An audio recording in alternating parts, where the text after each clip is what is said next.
Santapan Harian Senin 8 Maret 2021.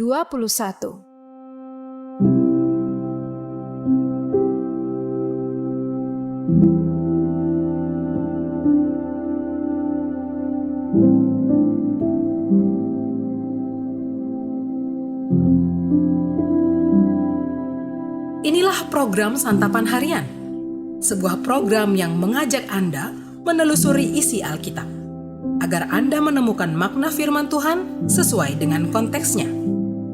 Santapan Harian tertuju bagi Anda yang ingin memiliki kehidupan rohani yang segar, kuat, dan sigap.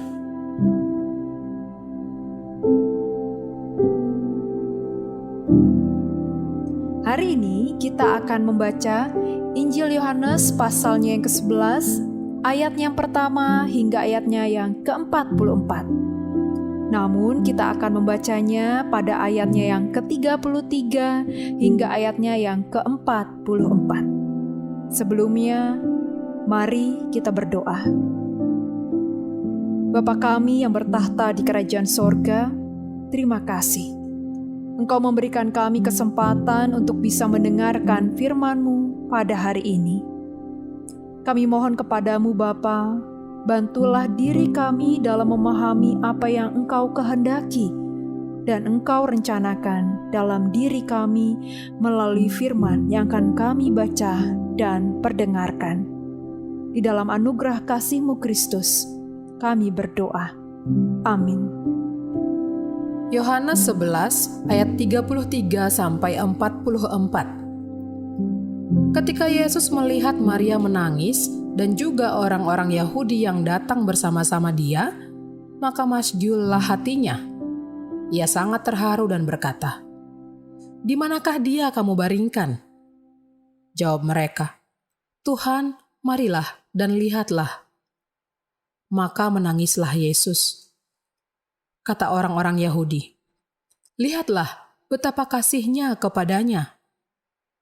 Tetapi beberapa orang diantaranya berkata, "Ia yang memelekkan mata orang buta, tidak sanggupkah ia bertindak, sehingga orang ini tidak mati?"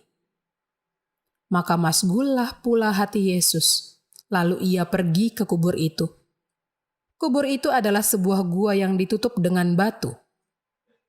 Kata Yesus, "Angkat batu itu, Marta."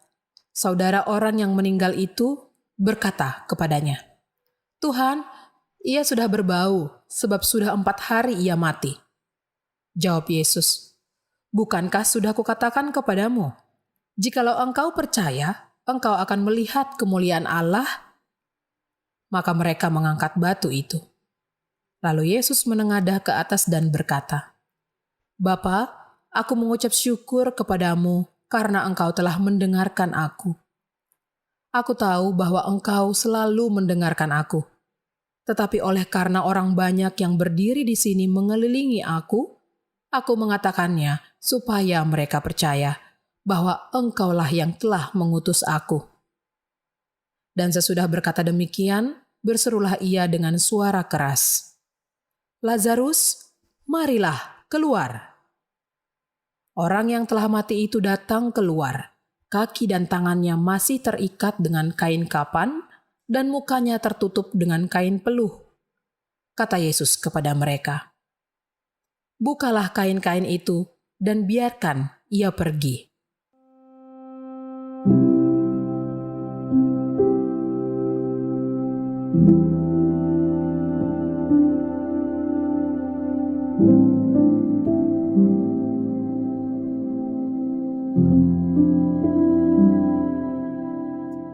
Sahabat Santapan Harian, apakah percaya adalah perkara instan, semudah membalikan telapak tangan? Atau sebuah proses pergulatan hati dan pikiran yang untuk meneguhkannya dibutuhkan perjuangan terus-menerus? Setelah mencelikan mata orang buta, Yesus ditolak, bahkan akan ditangkap sehingga terlihat ia menarik diri dari publik. Namun Yohanes pasal 11 ini memperlihatkan Yesus yang mendemonstrasikan mukjizat yang lebih spektakuler dan menggemparkan, yaitu membangkitkan Lazarus. Kristus melakukan mukjizat ini dengan beberapa tujuan bagi banyak orang. Bagi para murid, Yesus bermaksud agar mereka belajar percaya. Bagi Maria dan Marta, agar mereka mengakui bahwa Ia adalah Mesias, Anak Allah. Bagi khalayak ramai yang mengelilinginya, supaya mereka percaya bahwa Kristus adalah utusan Allah, dan sekaligus membungkam beberapa orang Yahudi yang mempertanyakan kuasanya. Dalam semua tujuan tersebut, hal mendasar yang ingin diberitahukannya adalah bahwa Dialah sumber kebangkitan dan hidup. Yesus menyatakan kuasa kehidupan yang hanya dapat dilakukan Allah. Melalui peristiwa ini, Yesus memproklamasikan bahwa Dia adalah sumber kehidupan dan Dia adalah Allah. Bagaimana Allah mendidik kita untuk belajar percaya bahwa Dia adalah sumber kehidupan? Apakah kita sendiri telah melihat dan meyakini hal itu? Jika Kristus adalah sumber kehidupan kita, marilah kita hidup bagi Dia. Jalanilah proses kehidupan dengan tetap memandang kepada percikan kekuatan yang dianugerahkan dan bersumber daripadanya. Jika Dia adalah sumber kehidupan kita saat ini dan yang akan datang, marilah kita pancarkan kasih-Nya dan kita beritakan nama-Nya melalui seluruh hidup kita, termasuk perilaku keseharian kita di tempat kerja, di tengah keluarga, dan di masyarakat. Hal ini supaya pada akhirnya banyak orang yang juga masuk ke dalam proses untuk belajar percaya dengan mempercayakan hidupnya hanya kepada Yesus Kristus, Sang Sumber kehidupan bagi semua manusia. Mari kita berdoa. Kristus, Engkaulah kasih dan sumber kasih. Di dalam-Mu kami berjanji untuk menebarkan cinta kasih-Mu dan membawa kabar sukacita kepada setiap orang dalam setiap langkah hidup kami.